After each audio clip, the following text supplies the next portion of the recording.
রোশনাইয়ের খবর পেয়ে রোশনাইয়ের কাছে ছুটে এলো আরণ্যক। হ্যাঁ বন্ধুরা, এমনটাই দেখা যাবে। তাই সম্পূর্ণ জানতে ভিডিওটিতে লাইক দিয়ে চ্যানেলটি সাবস্ক্রাইব করে দেখতে থাকুন।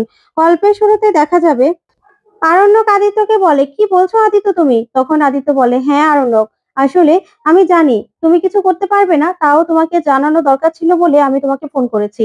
সবটা জানালাম, এখানে পুলিশকে ইনফর্ম করেছি আমি।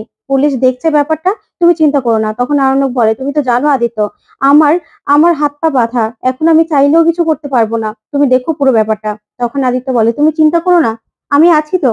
আমি রোশনের ব্যাপারে সব রকম খোঁজ খবর করছি। মেয়েটার কাজটাও হাতছাড়া হয়ে যাবে, এত বড় কাজটা পেলো। তারপরে দেখা যাবে ফোনটা রেখে দিলেই লালন বলে, বাচ্চাদা কি হয়েছে? তখন আর্ণব বলে, রোশনাইকে পাওয়া যাচ্ছে না। আদিত্য সেটাই ফোন করে বলল। তখন লালন বলে, কি বলছো তুমি? রোশনাইকে পাওয়া যাচ্ছে না? আর রোশনাই তো কেউ নেইও, তুমি যাবে না মুম্বাইতে? শুধুমাত্র গরিমা দি তোমার বাচ্চার মা হতে চলেছে বলে তুমি এখন যাবে না? তখন আর্ণব বলে, আমি কি করব, আমি না কিছুই বুঝতে পারছি না লালন, আমার হাত পাও তো বাঁধা। আমি এখন নিজেকে পুরো হেল্পলেস মনে হচ্ছে, ভালো লাগছে না আমার। ওইদিকে দেখা যাবে গরিমার খুব পেটে ব্যথা, খুব কষ্ট পাচ্ছে। তখন আরণ্যক সেখানে আসে, সে বলে, গরিমা কি হয়েছে তোমার? তোমার কি শরীর খারাপ লাগছে? তখন গরিমা বলে, আসলে আরণ্যক, আমার না পেটে খুব ব্যথা করছে।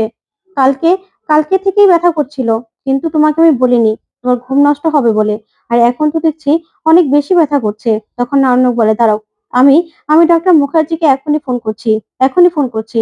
তখন গরিমা আরণ্যককে বলে, আচ্ছা আরণ্যক, আমার বাচ্চাটা টিকবে তো? তখন আরণ্যক বলে, এটা কেন বলছো? এই কথাটা কেন বলছো তুমি গরিমা? তখন গরিমা বলে, না, পেটে প্রচন্ড ব্যথা করছে তো, সেই জন্য বলছি। তখন আরণ্যক বলে, তুমি কি পড়ে গিয়েছিলে, কোথাও ব্যথা পেয়েছো? তখন গরিমা বলে, না, ওসব কিছুই না। তখনই আরণ্যক বলে, এই কথা একদম বলবে না, আমাদের বাচ্চা এই দুনিয়াতে আসবে, সুস্থ স্বাভাবিক ভাবে আসবে, কিচ্ছু হবে না ওর। তখন গরিমা বলে, আচ্ছা, এই বাচ্চাটার দায়ভার তুমি নেবে তো আরণ্যক? তখন আরণ্যক বলে, কি বলছো গরিমা তুমি? হ্যাঁ, আমার হয়তোবা মনে ছিল না, যখন তোমার সঙ্গে আমি ইন্টিমেট হয়েছিলাম তখন হয়তোবা আমি নেশাগ্রস্ত ছিলাম, নিজের মধ্যে ছিলাম না। তারপরেও তো এই বাচ্চাটা আমার, সেটা তো আমি অস্বীকার করতে পারি না। তখন গরিমা বলে, আমার না শুধু ভয় করে তুমি আবার না কখন বলে দাও যে বাচ্চাটা তোমার নয়। তখন আরণ্যক বলে, কি যে বলো না গরিমা, আমি এই কথাটা কেন বলবো?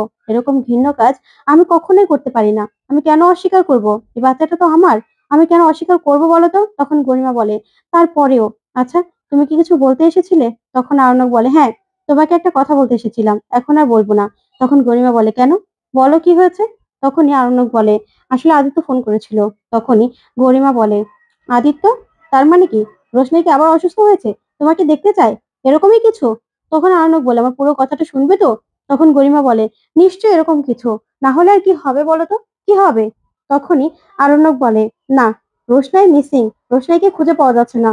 তখন এই কথা শুনে গরিমা বলে, সেই আবার এক নাটক, মিথ্যে কথা।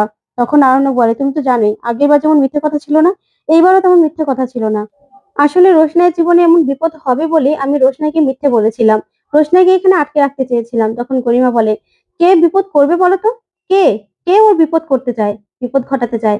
তখন আরণ্যক বলে, আছে, অঞ্জন প্রসাদ, সে কিছুতেই রোশনাইকে বাঁচতে দেবে না। তখন গরিমা বলে, তুমি কি এখন সেখানে যেতে চাও? তখন আরণ্যক বলে, না, আসলে যেতে চেয়েছিলাম, কারণ ওর তো তেমন কেউ নেই, আর পুলিশ হয়তো ওর খোঁজ খবর করছে, কিন্তু আদিত্য তো ওরকম ভাবে চাপ দিতে পারবে না, তাই যেতে চেয়েছিলাম। তখন গরিমা বলে, ও আচ্ছা, তুমি রোশনাইয়ের সবকিছু, তাই তো? তুমি রোশনাইকে এখনো ভালোবাসো? রোশনাই যে আমার বোন, এটা যদি প্রমাণ হয়েও যায় না, তারপরেও কিন্তু রোশনাইয়ের জন্য আমার কোনো রকম কোনো টান থাকবে না, ওকে আমি কোনোদিনও ক্ষমা করবো না, কোনোদিনও না। তখনই আরণ্যক বলে, আচ্ছা গরিমা, এখন এসব কথা বলে লাভ আছে? আমি বরং মিসেস মুখার্জিকে ফোন করছি, তুমি একদম চিন্তা করো না। আর আমি যাব না, আমার স্ত্রীর এই অবস্থা, আমার তো সব থেকে বেশি তোমার পাশে থাকা দরকার, আমি তোমার পাশে আছি, এখন আর আমি মুম্বাইতে যাব না। তখন গরিমা বলে, তোমার খুব কষ্ট হচ্ছে না রোশনাইয়ের জন্য? তখন আরণ্যক বলে, হ্যাঁ, কষ্ট তো হবেই, কষ্ট হচ্ছে, কিন্তু বাদ দাও না, এসব কথা বাদ দাও। তখন গরিমা বলে, কি করে বাদ দেবো বলো তো, কি করে বাদ দেবো? এখন তো তুমি সারাক্ষণ ওর কথাই ভাববে, ওর জন্য কষ্ট পাবে। আসলে রোশনাই কে হয় তোমার বলো তো? তুমি তোকে চিনতেও না, তাহলে কেন তুমি রোশনাইয়ের জন্য এত কষ্ট পাও কেন? তুমি আমাকে ভালোবাসো না, তুমি রোশনাইকে ভালোবাসো কেন? তখন গরিমার কথা শুনে আর্ণব বলে, আচ্ছা বাদ দাও এসব কথা, এসব কথা বলার কোনো দরকার নেই, আমি বরং ডক্টরকে ফোন করছি। এই বলে দাঁড়ায়, তখন দাঁড়িয়ে মনে মনে বলে, গরিমা, আমি জানি তোমার তোমায় আমি কষ্ট দিয়েছি, তবে রোশনাইয়ের জন্য আমার ছুটে যাওয়ার দরকার ছিল। রোশনাইয়ের জন্য আমার খুব কষ্ট হচ্ছে। তারপরেও আমি জানি রোশনাই ঠিক ফিরে আসবে, ফিরে আসবে। রোশনাইয়ের জন্য আমার ভালোবাসা আর আশীর্বাদ সবসময় থাকবে। ওইদিকে গরিমা বলে, "ডক্টরকে ফোন করো।"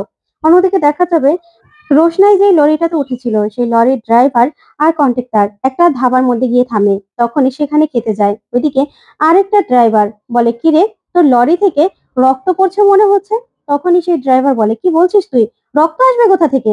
তখনই সেই আরেক ড্রাইভার বলে, "হ্যাঁ, তুই লরিতে করে কি নিয়ে যাচ্ছিস রে?" তখন ড্রাইভার বলে, "কি নিয়ে যাব? আমি তো মাল নিয়ে যাচ্ছি। এক জায়গায় পৌঁছানোর আছে। এই তো এখানে রক্ত আসবে কোথা থেকে?" তখনই সেই হেল্পারটা যায় আর গিয়ে বলে, "আচ্ছা আমি দেখছি।" তখনই ও লরির কাছে গিয়ে বলে, "দাদা, এ তো আসলেই রক্ত। সত্যি।" তখনই সবাই মিলে ছুটে আসে। ওইদিকে ড্রাইভারটাকে সবাই ঘিরে ধরে আর বলে, "কি ব্যাপার? এখানে রক্ত কোথা থেকে আসবে? নিশ্চয়ই কিছু আছে।" তখনই হেল্পারটা ভিতরে ওঠে। উঠেই রোশনাইকে দেখে চমকে যায় আর বলে, "ওস্তাদ, এখানে তো একটা মেয়ে শুয়ে আছে।" তখনই ড্রাইভার সহ সবাই চমকে যায় আর বলে, "কি বলছিস তুই? এখানে মেয়ে মানে? এখানে মেয়ে কোথা থেকে আসলো?" তখন তো ওরা এ কথা ভাবতে থাকে। ওইদিকে দেখা যাবে মিস্টার কাপুর সেই গুন্ডা দুটোকে এসে খুব ধমকাতে থাকে আর বলে, "একটা মেয়ে, তাকেও তোরা সামলাতে পারলি না? নিশ্চয়ই তোরা দরজা খুলে রেখেছিলি আর তোরা ঘুমোচ্ছিলি, তাই তো? তোদেরকে আমি ১০০ বার বলেছিলাম দরজায় তালা দিয়ে তালা নিজেদের কাছে চাবি রাখবি, আর সেটা তুই করিসনি। এবার অঞ্জন প্রসাদ যে এসে আমাদেরকে ছেড়ে দেবে? শোন, তোরা নিশ্চয়ই ঘুমোচ্ছিলি।" তখন গুন্ডাগুলো বলে, "না স্যার, আমরা ঘুমোচ্ছিলাম না, বিশ্বাস করুন, আমরা জেগেছিলাম।" তখনই মিস্টার কাপুর বলে, "একদম মিথ্যে কথা বলবি না, মিথ্যে কথা বলবি না। তোদেরকে একদম শেষ করে দেবো আমি। মেরে ফেলবো তোদেরকে আমি।" তখনই খুব রাগারাগি করতে থাকে মিস্টার কাপুর আর বলে, "অঞ্জন প্রসাদ আসলে কি অবস্থা হবে বুঝতে পারছিস? একটু পরে আসবে। তোদেরকে একটা দায়িত্ব দিয়েও আমি সেই দায়িত্বটা পালন করাতে পারলাম না। এখন তো তোদের তো মারবে মারবে, আমাকেও মেরে ফেলবে। এবার কি হবে? কি হবে এবার?" ঠিক তখনই দেখা যাবে সেখানে অঞ্জন প্রসাদ চলে আসে আর এসে বলে, "কোথায়? আমার ভাইজি কোথায়? ও ঠিক আছে তো?" তখনই দেখা যাবে মিস্টার কাপুর বলে, "হ্যাঁ, হ্যাঁ, অঞ্জন প্রসাদ জি। ঠিক আছে, ও ঠিক আছে।" তখনই অঞ্জন প্রসাদ বলে, "তোমরা ওকে ছেড়ে সবাই এখানে চলে এসেছো কেন? ও কোথায়? ও একা নাকি?" তখনই মিস্টার কাপুর বলে, "এই যা, রোশনাইকে গিয়ে নিয়ে আয়, যা।" তখনই অঞ্জন প্রসাদ বলে, "না, না, তোমাদের যেতে হবে না। আমিই যাচ্ছি। আমি গিয়ে বরং আমার ভাইজির সঙ্গে দেখা করে আসছি।" তখন মিস্টার কাপুর অনেক আটকানোর চেষ্টা করে। কিন্তু অঞ্জন প্রসাদ বলে, "না, তোমাদের এত ভাবতে হবে না। এইটুকুই তো রাস্তা। আমি চলে যেতে পারবো। এই পাশের রুমেই তো। আমি গিয়ে নিজের ভাইজিকে নিজেই দেখতে পারবো।" তখন মিস্টার কাপুর বলে, "না, না স্যার, আপনি কষ্ট করে কেন যাবেন? ওরাই বরং নিয়ে আসুক না রোশনাইকে।" তখন অঞ্জন প্রসাদ ওদের কোনো বারণই শোনে না। সঙ্গে সঙ্গে রোশনাইকে দেখতে রোশনাইয়ের রুমে চলে যায়। ওদিকে দেখা যাবে আদিত্য আরণ্যককে ফোন করে। তখনই আরণ্যক বলে, "আচ্ছা আদিত্য, ওখানকার কি অবস্থা? বুঝতেই তো পারছো, গরিমার শরীরটা ভালো নয়। সেজন্য আমি যেতেও পারছি না।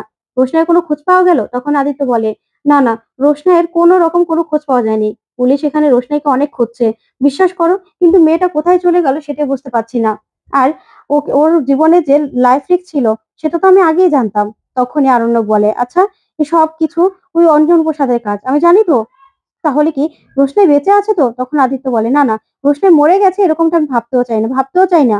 ওই অঞ্জন প্রসাদ আসলে রোশনাইকে শেষ করে দিতেও পারে। কারণ ওর বাবার তো অনেক সয়-সম্পদ আছে। সেই সম্পদ রোশনাই না থাকলে তো আর কোনো সমস্যা থাকবে না। উনি একা ভোগ করতে পারবে।" তখন আরণ্যক বলে, "কি বলছো তুমি? ওর বাবার সম্পদ আছে?" তখন আদিত্য বলে, "হ্যাঁ, রোশনাই সেই নিয়ে কখনোই মাথা ব্যথা ছিল না। কিন্তু আমার না এবার চিন্তা হচ্ছে। আমি এবার খোঁজ খবর করছি। তুমি চিন্তা করো না, কোনো খোঁজ খবর জানলে আমি তোমাকে জানাবো।" তখন আরণ্যক বলে, "বিশ্বাস করো, আমি রোশনাইকে খুব ভালোবাসি। রোশনাইয়ের জন্য যে আমার কেমন লাগছে আমি তোমাকে বলে বোঝাতে পারবো না। যে করেই হোক, তুমি রোশনাইকে খুঁজে বের করো, খুঁজে বের করো তুমি। এদিকে গরিমার শরীরটা ভালো নয়। ডক্টর বলেছে ওকে সম্পূর্ণ বেড রেস্টে থাকতে। আমি কি করব বুঝতে পারছি না। কিন্তু রোশনাইকে আমি এতটাই ভালোবাসি যে রোশনাইয়ের চিন্তায় আমি কিচ্ছু করতে পারছি না, কিচ্ছু না। না ওখানে যেতে পারছি, না এখানে শান্তি পাচ্ছি। রোশনাই যেন একদম ঠিক থাকে, ওর যেন কিছু না হয়।" তখন আদিত্য বলে, "তুমি একদম ভেবো না। আমি আছি তো। আমি পুলিশকে যতদূর সম্ভব ততটাই ততটাই তাড়া দিচ্ছি। পুলিশ ব্যবস্থা করছে।" ওইদিকে দেখা যাবে অঞ্জন প্রসাদ ছুটে আসে আর এসেই বলে, "কোথায়? কোথায় রোশনাই? রোশনাই তো নেই। তার মানে রোশনাই পালিয়েছে, তাই তো?" তখন মিস্টার কাপুর বলে, "বিশ্বাস করুন অঞ্জন প্রসাদ জি, ওরা ওদের জন্য রোশনাই পালিয়ে গেছে।" তখনই অঞ্জন প্রসাদ গুন্ডা দুটোকে বলে, "তোরা একটা কাজ ঠিকমতো করতে পারলি না? তোদেরকে আমি শেষ করে ফেলবো। শেষ করে ফেলবো তোদেরকে আমি। বাঁচাবো না। বাঁচাবো না, তোদেরকে আমি রাখবো না। ওই মেয়ে যদি এখন থানায় চলে যায় তাহলে ভাবতে পারছিস কি হবে? তাহলে তো তোরাও ফাঁসবি আর আমিও ফাঁসবো।" তখনই গুন্ডাটা বলে, "দেখুন স্যার, আমাকে মেরে এখান থেকে পালিয়ে গেছে। আমরা ধরার অনেক চেষ্টা করেছিলাম। তখন অঞ্জন প্রসাদ বলে, তোকে মেরেছে না, তোকে এবার আমি খুন করব, আমি শেষ করে ফেলবো। না, আমাকেই থানায় যেতে হবে, থানায় গিয়ে ওর নামে কমপ্লেন করতে হবে, আর তুইও তোর এই মারের দাগ দেখাবি। কি বলবি বুঝতে পারছিস? এটা যেন আবার বলে উঠবি না যে তুই ওকে কিডন্যাপ করেছিলি। তখনই গুন্ডাটা বলে, হ্যাঁ স্যার, আমি বলবো যে আমাকে মেরে ওইখান থেকে পালিয়ে গেছে। তখনই অঞ্জন প্রসাদ বলে, হ্যাঁ তুই বলবি যে আমি ওর কাকা, আমাকে ও মারতে চেয়েছিল, তখনই তুই ধরতে গিয়েছিলি, তোকে রোশনাই মেরে এখান থেকে পালিয়ে গেছে। তখনই লোকটা বলে, হ্যাঁ হ্যাঁ স্যার, আপনি যা বলবেন আমি তাই করব, চলুন চলুন। এই বলে থানায় যায়। ওইদিকে দেখা যাবে সেই ড্রাইভাররা চিন্তা করে আর বলে, না না, আমরা গরিব লোক, পুলিশ ডাকবেন না, পুলিশ ডাকলে যে আমার গাড়ি চালানো বন্ধ হয়ে যাবে। তখনই সেখানকার লোকজন সবাই আসে আর এসে বলে, আরে মেয়েটাকে তো বাঁচাতে হবে। তখনই গাড়ির ড্রাইভার বলে, আচ্ছা জল ছিটিয়ে কোনোভাবে জ্ঞান ফেরানো যায় না? মনে হচ্ছে তো বেঁচে আছে।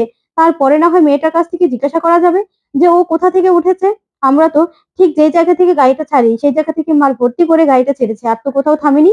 তখন লোকজন বলে, হ্যাঁ হ্যাঁ, মেয়েটাকে এবার জল ছিটিয়ে উঠানোর ব্যবস্থা করতে হবে, তারপরে দেখতে হবে জ্ঞান ফিরে কিনা।